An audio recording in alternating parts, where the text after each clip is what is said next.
Okay, so you're wondering when is this over? You're wondering when you can meet Daniel, get him to sign your book, when you can go see Anna and buy 5 more. That's just about right now. We're going to let Tristan say the last words. Thank you, everyone, for coming out.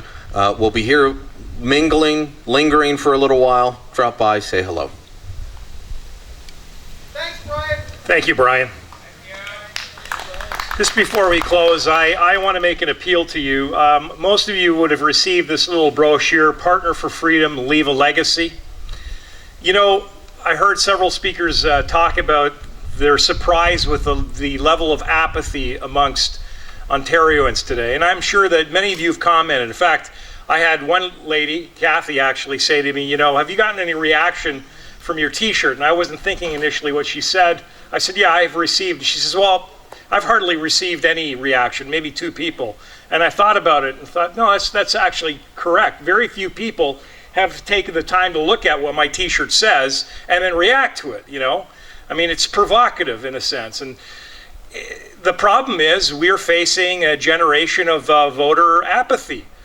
People in Ontario are apathetic, and it's unfortunate.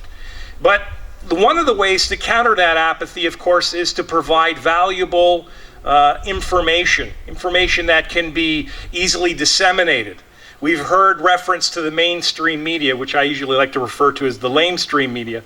But thank God for Sun News Network. And I'm not just making a brazen plug here for them, but that's one of the reasons why, in fact, this is a horse race, because I think last time around it wasn't even close for HUDAC. And Sun News wasn't exactly pushing the issues. Well, they've always been pushing the issues, but it was one gentleman said to me, you know, they weren't really saying an awful lot about HUDAC back then. But this time around, they're really on it. They're pushing the issues, and we've got a horse race. Well, what I'm getting at is the importance of having institutions like Sun News Network, and quite frankly, my company, Freedom Press Canada. And the reality is that companies like Sun News Network and Freedom Press Canada, it's hard to turn a cause into a business. And that's quite frankly what conservative books for Canadians by Canadians is. It's a cause. It's a company dedicated to building a movement for conservative-minded thinkers and people in Canada who are concerned about issues that affect their rights, their freedoms, their pocketbook, their children. It's about being positive in our patriotism. It's about leaving a legacy of what Canada used to look like for the next generation that is being taught that, you know, it's bad to be conservative, bad to be an Anglo-Saxon. It's bad to believe in a homogenous culture. It's bad to believe in traditional values. It's bad to believe in free enterprise. It's bad to believe in less government. After all, government is there to take care of us from cradle to grave. And that's the message that's repeatedly bombarded in the mainstream media, in our public school system, and basically in our culture. Well, the only way to change that for the future is to leave a legacy that's tangible. And that's why I started Freedom Press back in 2003. It was my dream that there are many wonderful conservative writers in this country that are not being given any prominence and any kind of plug amongst the major Canadian publishers. And there's a couple reasons for that. One of them is because most Canadian publishers don't make any money unless the government of Canada gives them a substantial grant. And that's what this brochure basically tells you and asking you to partner up with us. You see, we've made it a policy not to accept taxpayer money. So I do not go to any politician, I'm not going to the province, and I'm not going to the feds asking for money, simply because A, I don't want the government telling me what I can and cannot publish. You know, I know that the things that I publish are not necessarily within the mainstream. Although I believe that the values that we promote are mainstream values. They're important values. But I don't want the government looking over my books and telling me, you know what, we're not going to fund that because that book there that you've got on the table called Unworthy Creatures, written by Aruna Papp, talks about the ugliness of honor killings here in our country. Right? It's a phenomenal book.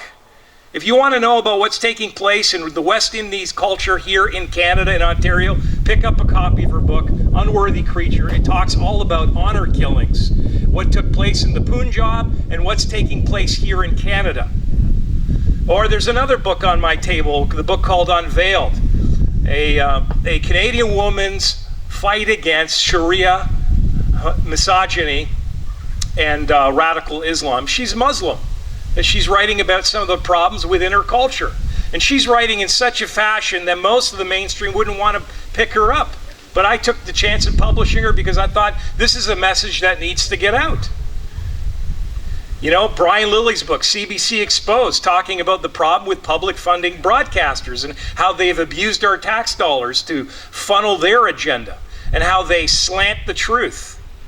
Every one of my writers, in my opinion, is not only a gifted writer, but is taking an approach to Canadian culture which is considered very controversial. And of course, then we have our latest book, Liars, the Wynne record, by Dickin. And I'm very proud and thankful that he came forward, and I'm really happy to have been able to provide my services to get his book out. But I can't do that without partners, without friends. I don't accept money from the government because I don't want them to tell me what to do.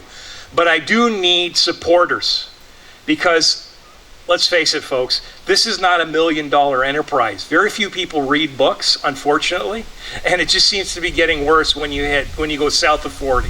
I'm 46 years old, and most of the people that buy books from us are in their 40s and plus. The young generation, they want instant gratification, so they're interested in the 150 Twitter character, and it's hard to formulate a logical conceptual idea beyond 156 characters. Outside of sending a Twitter link, linking into an article.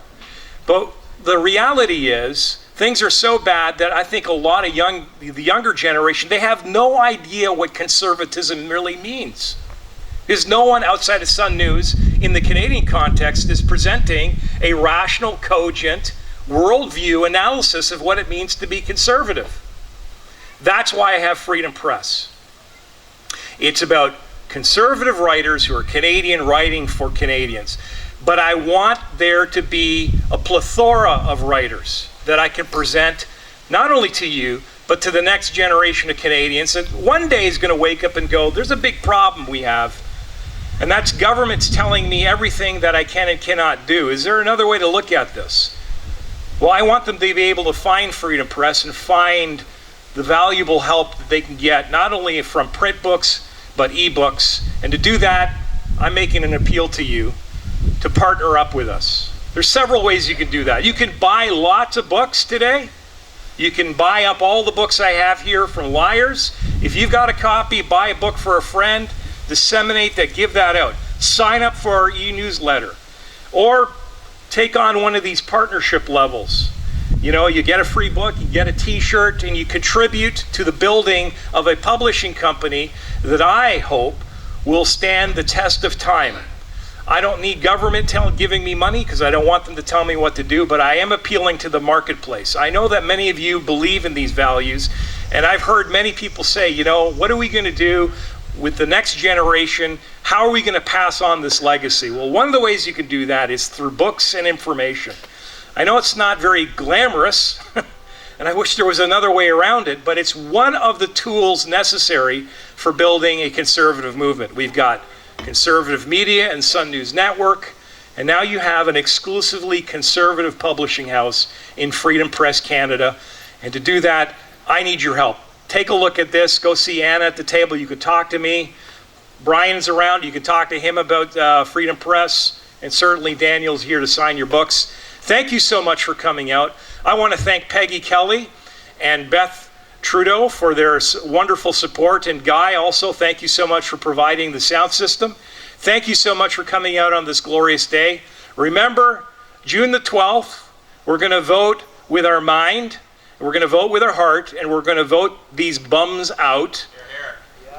Don't just vote for the NDP because they're socialists. You really only have one option. You've got to vote for a conservative party. Thank you.